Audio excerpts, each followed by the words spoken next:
mobile quarterbacks. Back when you were a young lad and probably even young in your coaching career, I would say the pocket passer was more featured than the mobile guy, or was it starting to shift at that point? I think, I don't know that it was necessarily, especially when you're talking about high school football. I think particularly in high school football, there has always been a school of thought that you take whoever your best athlete is and put them at quarterback, because that's the guy that's going to be touching the ball every play. And probably the best example of that is when I was playing at Brookville. We had a guy by the name of Logan Thomas. You may or may not have heard of him. Twice. Yeah. Yeah. And so this would have been my junior year. Logan's sophomore year, he was a phenomenal wide receiver. I mean, like unbelievable. And then going into Logan's junior year was my senior year, we had another quarterback who was actually a very good player. Ended up playing wide receiver at BMI by the name of Alex Thompson. Yep. So Alex started that season as the quarterback, and wasn't bad, but he wasn't Logan Thomas, right? Because like, who is Logan Thomas? And so that was the move that was made that kind of set our season off at that point. Was, hey, we're going to move this guy to quarterback and build around him, and like, and we're off to the races at that point. Can you give me your coaching history real quick? So coaching history, I don't need you. Graduated 2011. Coached there the 2012 season through the 2016 season. Spent a year at North Carolina Wesleyan as the linebackers coach and recruiting coordinator. That would have been 2017. And then was at Glass from 2018 through spring of 2021, which was the only time we've ever played football in the spring. And then started at JF in fall of 2021. So CNU, North Carolina Wesleyan, EC Glass, Jefferson Forest. Yes. So when you started coaching, you started, kind of unconventionally, because most people, I don't know if they start in college and then go back to high school. And I don't mean that insultingly at all. But most people are going to start in high school, then work their way up to college. Accurate? I don't know that I think it just kind of ultimately depends on the situation, right? Okay. And I was lucky enough, just by the nature of how my schooling went, I had an extra semester to go there. I had to take like 2 more classes to get the minor that I was going after. So I was able to stay on and do student coaching then, and then had the opportunity to stay on in a more full-time capacity after that. And so it worked out well there. And like, I would encourage anybody like who's interested in coaching, like, go that route first. One, because like you're not going to make any money as a low level assistant in college football, regardless of the level that you're at. Like, I was not breaking the bank by any means, but I was young and I had an opportunity to learn from some really, really good coaches. And that was one of the cool things about CNU was our head coach, Matt Kelchner. He had coached with Jimmy Laycock at William & Mary for a long, long time. So he's a William & Mary guy. And I don't know if you know anything about William & Mary, but there is a pedigree of coaches that have come out of there. And so he had connections with a lot of those guys.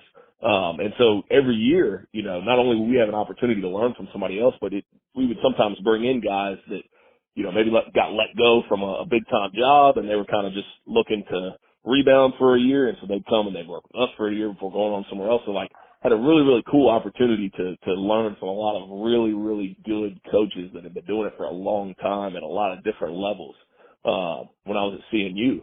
And so like to have that experience as a young coach and then go back to high school and get to work with the guy that I played for and Jeff Woody at EC Glass, and now to have an opportunity to coach with guys that coached me when I was in high school and Larry Kidd and Berthman, like it's been awesome. And that tells you more about the history from a coaching perspective, at least on my end, than like even the locations that I was at. Right. But okay. So and we always make these conversational when we're not in football season because I can interrupt and do all those fun things. And it's just a conversation with me and Coach Cruz here. So with that being said, your mindset of what a college quarterback and a high school quarterback kind of had to backtrack because in college, you're not putting your best athlete at quarterback. Right. You've already recruited that guy to play quarterback. Although I think I think that school of thought has changed. And so to get back to your original question, I think back in the day, you would, when you start talking about college quarterbacking and then obviously get into NFL quarterbacking, you're looking for that prototypical, what is the Peyton Manning commercial, the 6'5" laser rocket arm, like that's the guy that they were looking for. I think as offense has changed over the years and like the advent of spread offense, which has gone into the zone read, which has gone into the RPO game, it's almost kind of changed in that everybody's really looking for that mobile guy at this point, the guy that can run around and make some things happen at this point. To where if you're not that guy, RPO is run pass option, just in case somebody doesn't know. Go ahead. Right. If you're not the guy that can run around, if you're not a mobile guy, it can almost be hard to get recruited, as a college quarterback at this point, because almost everybody has built some sort of zone. I mean, everybody's playing spread offense now, especially at the college level. They're living in 11 personnel, 3 receivers, fullback / tight end, and a running back. And they're running zone read and they're running RPOs. And they're doing it like that is the standard college offense now. And so to do that, you got to have a mobile guy back there. So you said a quarterback that can run around. Yeah, correct. Yeah, a guy that can running create. Around to me. So to me, that's a guy that so when you talk about zone read and you're talking about what is the new age option football, right? It used to be your wishbone, your flex bone, under center, midline, where you're meshing with the fullback, and then you got the pitch man out there. New age option football is you're working from the gun. Typically it's going to be some sort of inside zone scheme up front where everybody's blocking one way and you're reading the backside, although there's different ways that you can get to it. But you're reading a defensive end on the backside of the play most of the time, sometimes it can be the front side, for that give keep, right? With the quarterback meshing with the running back. Quarterback keeps it. A lot of times they have some sort of bubble screen or a key screen out there that is the quote unquote pitch phase. So it's triple option football, but they're just getting to it a different way. And so everybody wants to have a quarterback that can do that can run that style of offense. And even more than that, guys now want a guy that can create a little bit back there so that when they drop back and maybe things are covered up, that guy can start to move and make some things happen. And like, if you ask any defensive coordinator out there, they will tell you that is the guy that makes them pull their hair out more than anything else. It's the guy that you might have it all covered up and everything fits up exactly the way it's supposed to fit up. And all of a sudden this dude runs around, holds the ball for 5 seconds and finds the guy open down the field. Like, that is the thing that is the most frustrating as a defensive coordinator. And so because of that, now that's who everybody wants. And you look at the NFL, like, those are the guys now that are performing at the highest level, right? Like, it's not so much the Peyton Mannings and the Tom Brady's anymore. It's right. You got Lamar Jackson, who's the best athlete on the field in the NFL. Like, he is the quarterback and he is the best athlete on the field. You got guys like Josh Allen, who, has that laser rocket arm, but can still run around and create. And obviously everybody knows about Patrick Mahomes. I was waiting for that name. Yeah. And so the position's just kind of gone to more of that versatile athlete back there versus the guy who's going to hit a 5-step drop and throw a 50-yard post pass. Not that guys can't do that, but it's become more than that at this point. When you were growing up into the coaching realm of your infancy and college coaching and whatnot, who was the guy, either in pro or college, that ran around quarterback and that mobile quarterback? So I mean, you can't talk about that without talking about Vic, right? Like, 04, and I was still in high school, when Vic was dominating in the NFL, and he was the Michael Vick experience, right? But that's the guy that comes to mind when you think about that. And then as you kind of go a little bit further, you start having Cam Newton's, Russell Wilson's, RG3, his rookie year in Washington before the injuries kind of derailed him there. Just guys like that now it's a different way to play the quarterback position. Heck, even Tim Tebow. Now I think you do have to have some ability as a passer, and I don't think he was quite at that level, which is kind of why he never fully succeeded at the NFL. But it just seemed like guys that maybe in the past, they would have said, well, that guy, he's got to be a receiver, or he's got to be a DP or something like that. Now they're getting opportunities to play quarterback in the NFL, and the NFL is changing for them. It's not like they got to just sit under center and hit a 5-step drop or a 7-step play action anymore. Now teams are living in the gun 90% of the time. Like, look at how many times Lamar Jackson is actually under center when he's playing. Sure. It's a part of the package because you got Darren Harris back there and you right.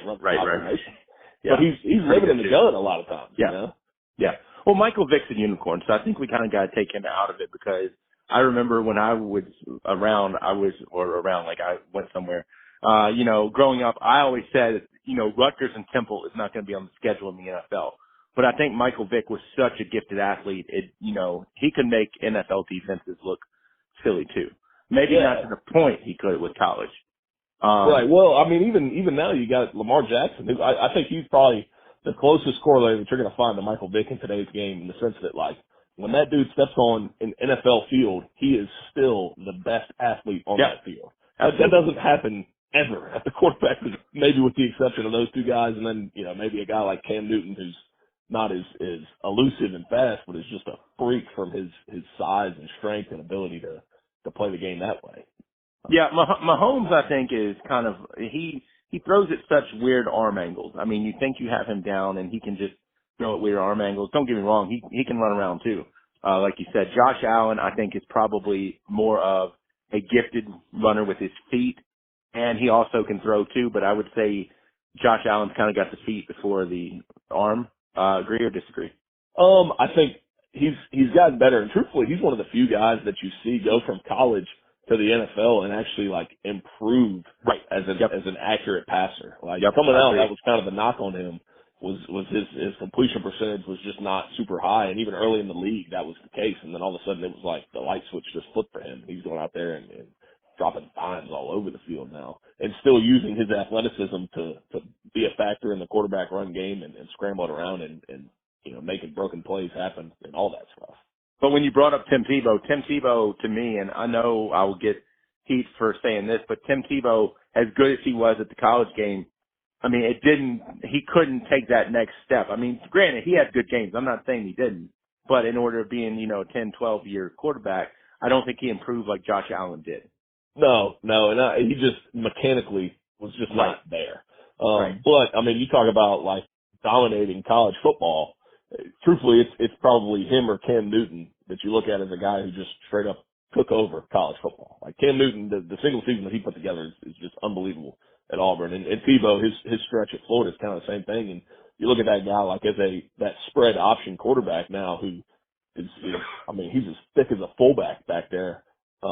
You know, running some of the zone read stuff, the power read stuff, like, that's what the position's progressed to where you can have a guy like Tebow who's his dominance comes from his ability to run the football, and his passing ability is almost like the change-up to his, like, they were winning because teams had to load up to stop him because you get another number in the run game, and all of a sudden he's good enough as a thrower to make you, to beat you with that. Whereas when you get to the NFL, like, everybody's so athletic, you got to be a great passer. Like, you can't live with having, you know, an average to below average quarterback back there from a passing standpoint. You just can't live in that world. You ready for a bad, maybe controversial question? All right. Well, lay it on me. Best athlete or best quarterback that you played with or coached? Best quarterback that I played with or coached. And there's a question coming out of this. I'm not trying to knock anybody. I just want to say that. I'm not trying to knock the soul. They're all so different, man. They're all so different. And so the first name that comes to mind, and I think you almost got to separate college from high school because it's like we've talked about, it's just different. Mm-hmm. The best college quarterback that I both played with him and coached with him is a guy that you've never heard of by the name of Marcus Morast. He's out of North Stafford High School. He was a triple option quarterback coming out of high school. So you know, you think about not a guy who's going to be a supremely developed passer, right? He was playing under center flex zone. When he got to CNU, he was a freshman my senior year, and he came in as a running back. Like, that was the conversion that they made with him. It's because he was such a great running quarterback in high school, they were just going to let him play running back right away. Gets into camp and is doing really well. And so we put in a package for him, like almost like a Wildcat deal. Yeah. And all of a sudden, like, he's just tearing it up in this Wildcat package to the point where the next season, when I started coaching as a student assistant, we were struggling at the quarterback position, and like it just became like, well, why don't we just put Morast there? Like, we just took off from there. Like, he had some amazing seasons. I think he's still probably the all-time record holder at CMU as far as total yardage in a single season. His ability to run the football, pass the football, and so the cool thing about that was coaching Marcus Morast, like that staff that I was on prior to him. We were very I formation, like power counter, kind of the old school football. We're going to line up, we're going to run the ball right at you. And then all of a sudden you got an athlete back there, and it's at the same time that zone read is really coming on. Like Colin Kaepernick is, like, they're running the pistol at Nevada, and all of a sudden, like, that started to take over football. And so it was really cool to just spend we spent the whole off season just like researching and learning all the different ways that we could utilize a running quarterback in like the new school of offense. Like I can't tell you how much Colin Kaepernick film we watched that off season, just trying to learn like the pistol zone read and power read and everything that went into it. And so like that was really cool for my coaching experience. And then to go out on the field and have success with that guy and see what it can be like when you have a dynamic athlete at quarterback who can beat you with his legs and is also a good enough passer to win with his arm. Like it was just a lot of fun to coach that guy. And then coming back to college, or coming back to high school, right? I spent one season in North Carolina Wesleyan, and then as soon as I started coaching high school, I get to EC Glass, and their quarterback is Drayshawn Kendrick. Right. And like, you talk about a high school athlete, like it don't get much better than Drayshawn Kendrick, right? And kind of the same thing. Supremely dynamic athlete and his ability to run the ball. And I think he's kind of underrated as a passer when you think about him. He's dynamic in that regard too. And so a lot of the things that I learned coaching Marcus Morast at CNU, I was able to then bring to EC Glass and do with Drayshawn Kendrick and like just watch him take off and dominate the Seminole the way that he did. And so like thinking about the best quarterbacks that I've coached, like those are the two that come to mind, but man, they've all been good. Like I coached George White, who's I think you've got to have some records at EC Glass. Let me redo my question real quick because I screwed this up totally. But I'm not going to edit it because we don't do that. I don't edit these things out. If I make a mistake, I'll make a mistake. When you had, Moose at JF, you inherited Moose pretty much. You didn't get him. Okay. But Dylan, you kind of, I don't want to say groomed, but that was your guy. I mean, I guess you inherited Dylan, but I'm going to push that because Josiah Bell was 100% my guy. Right. I love that. You get what I'm saying, though. You get what I'm saying. I mean, he was there. I mean, it's not like you had to bring him from somewhere else or he was in 6th grade and just came up, right? Right. Well, on the same hand, I mean, he was a 10th grader when I got there. He had never played varsity football at that point. And so, like, again, you talk about developing guys and almost building to their strengths. Like, I'm not going to sit here and compare Josiah to Drayshawn because they're two entirely different players. Right? Two entirely different skill sets, two entirely different strengths. But man, like Josiah was a ton of fun to coach because he had as much arm talent as you will ever find out there. I mean, that dude could sling the football. And when I talk about like guys that are true pocket passers, it's almost hard to get them recruited. That was kind of some of the experience that I had with Josiah. I'm sitting back here like, man, this is like 15 years ago. People are drooling over a guy like this who's 6'4" and can sling the rock, but the knock that I kept hearing on him was, we don't know if he's quite a dynamic enough athlete to come in here and run some of the stuff that we're running, you know. And so, you know, to take nothing away from him and the fact that he had a tremendous high school career and honestly was as big a piece in the resurrection of JF football as anybody out there. Like, would you deem him athletic though?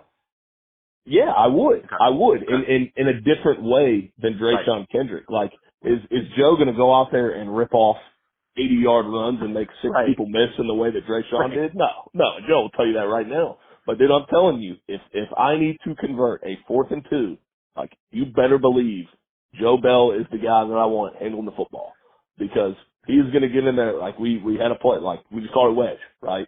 It was everybody's blocking their gap inside, and it's almost a quarterback sneak from the gun. Joe's going to be back there. He's going to catch the ball at 4 yards, and, like, he is going to slam into the back of the pile. And if you need 2 yards, he's going to get you 4 yards. If you need 4 yards, he's going to get you 6 yards. Like, that's the type of athlete that he was. Would you label him an RPO? Joe ran some RPO early in my career at JF. We were much more spread oriented early on than we were. And I think there's kind of a misnomer when people think RPO. They think it's got to be a guy that can carry the football and run.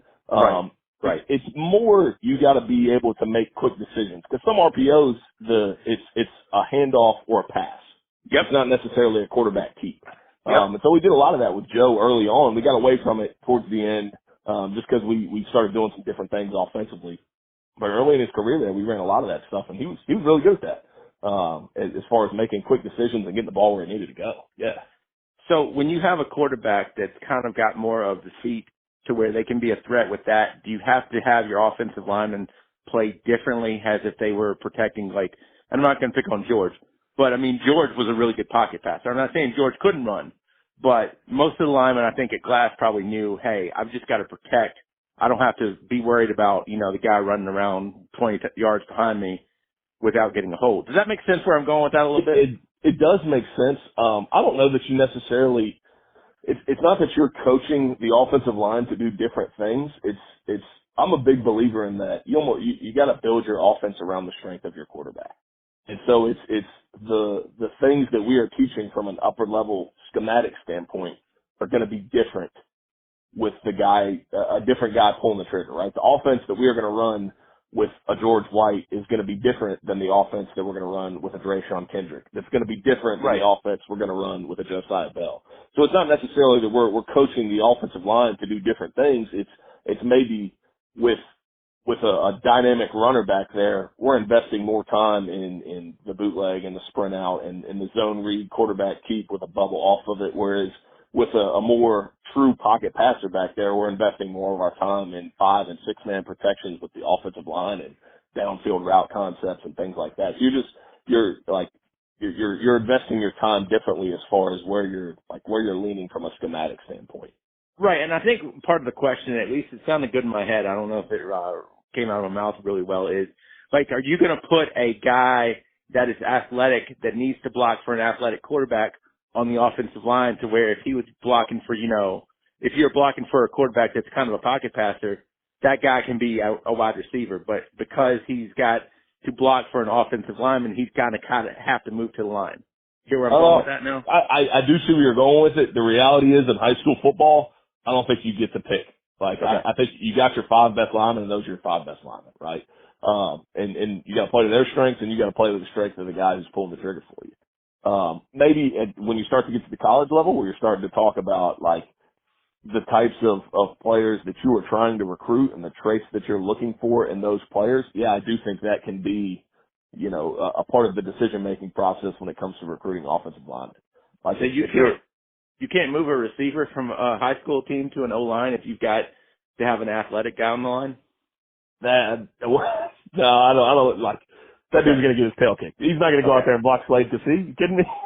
And I'm saying that guy, you're teaching him from day one.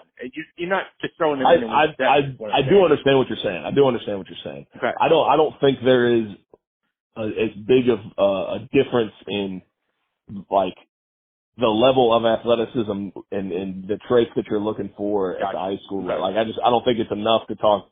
We're talking about almost a whole different type of player on the offensive line than you would have between the two different quarterbacks. Well, at the end of the day, we're talking 10 yards if a hold comes out, and we're talking field position, and we're talking a lot of things. So I just wanted to make sure, because I look at a guy and I'm going to pick on some people here, and I don't mean this to be disrespectful in any way. Spencer's not a bulky, what I would say wide kid. Spencer Sloan is a kind of an upright guy. Same thing for Caden Janey. They're not what I would call wide kids. That, when you think offensive lineman, you're thinking those guys, but they're good blockers. But did they have to move from a receiver spot because you've got an athletic quarterback? Is it where I'm kind of going with that? I do see what you're saying. And honestly, so one of the things that we, and this is kind of different than the question you asked, but I'm going to get into it just because I love talking about offensive line play. One of the things that we did this year that I've never done in the past, and I'm a big believer in now, is we actually flipped our offensive line, depending on formation and to a certain extent play as well, in the sense that we had a strong side of the line and a quick side of the line. And so when you talk about a guy like Caden Janey, Caden was our quick tackle. Whereas a guy like Logan Candace, Logan was our strong side guard, right? And so what that allowed us to do as an offensive staff was almost build our concepts into the strength of our offensive line, right? So I could manipulate things to where I always have Logan Candace when we're running power, which power is the front side of the line blocks down. You have a backside guard that pulls and leads through. And so for the front side, you want big, strong guys that are going to block and move guys down the field. Whereas on that backside guard, you want somewhat of a more athletic guy who can get up in the hole and lead the running back. And so in the past, when you're playing with the left side of the line and the right side of the line, both guards, they got to be able to do both, and they got to be good at both. Whereas this year, with flipping our line, I could have Logan Candace on the front side every time. I could have my best down blocker every time when we're running power blocking down. And then I had a guard in Tyrese Callaway who was more of that smaller athletic guy. He could be my lead through guy every time now. And so I think that almost comes into play when you're talking about like offensive line play and playing to their strengths. Like, can you do some things like that where you're going to manipulate who's doing what? And some teams do it in the sense that like they might play right and left and they just only run power to the right. So they got their big guy on the right and they got their quick guy on the left, and that's how they do it. We were able to flip, and there's pluses and minuses to that. Like there were, tendencies. We probably had a few more than we would have had if we just played a right and a left side, in the sense of like, all right, when this guy's on the right, they're doing this. When he's on the left, they're doing that sort of thing. But we felt like we were going to go out and execute well enough to where it didn't really matter what our tendencies were going to be. I know that's a tangent that got completely off of what we were talking about, but man, I love talking about offensive line play. So I was going to talk about it. And now I've come to know your love language, and it is offensive line play a little bit. Well, at the same time, and I'm going to ask the question, and it's not a real one, but do you have friends that coach like 1A and 2A high schools? Like supremely small high schools. They don't have that option, is what I'm saying. No. And so, yeah, when you start talking about one, like now you might be talking about moving that wide receiver to offensive tackle because, he might be your third best wide receiver, but now all of a sudden he's your best offensive tackle, right? Like sure. those are the conversations you got to have when you're talking about maybe you got, 40 kids in your whole program. And there are programs out there that have 40 kids and are like dominant at doing it, I think when you're at a 4A, a 5A, a 6A, or in college where you're obviously recruiting, these problems that I'm talking about can be real or be addressed, to where if you're at a small school, you're not moving people to the offensive line just because I'm fortunate for every human body I've got out there to begin with. I don't care where they're going to play. They just got to play. Exactly. And that's David Harlow, who's now my offensive line coach. Like, he'll tell you, because towards the end of his time at Liberty, they were still a 3A school. Sure. But they were almost a 2A level of enrollment. And so he said that was the biggest challenge for them, was they might have 4 pretty good offensive linemen and then maybe one guy that they got to find a way to not necessarily hide him, but just like you almost got to manipulate to work find a way to make sure that guy's not on the front side or he might be really good at one thing and not so good at another thing. So like, how can we manipulate so we're only going to be good at his thing, It's fun. I don't know where we're going to go sometimes. We get talking on one topic and can go for 12, 15 minutes or more. So it still doesn't beat the field turf conversation. No, dude, the field turf is legendary.